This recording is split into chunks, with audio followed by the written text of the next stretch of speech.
10 years ago, America suffered one of the worst tragedies in its history.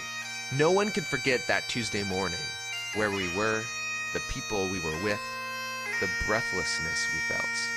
For those close to the event, what followed was panic, fear, anger, confusion, and an unimaginable sense of loss. For those whose only connection was through television and the shared humanity, the feelings were largely the same. No matter where you were, you wondered this: what comes next?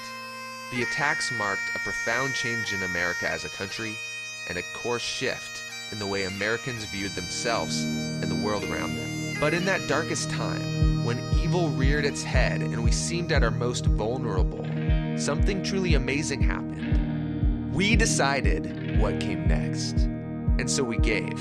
In those disorienting, dislocated initial days and weeks, we found our footing, trembling as it was, and God guided the immense power of the human spirit through us, to pour forth, to shower with love those who needed love most. An amazing love, unfaltering and unselfish. God's love. On the ground, the Orchard Group and its network of churches sprang into action, rallying their flocks within the communities most affected on an incredible mission to heal. In the days following 9/11, Orchard Group received $1 million in disaster relief funds. While other relief groups wrangled with how and where to fund distribution, Orchard Group was already giving funds to those who needed help most.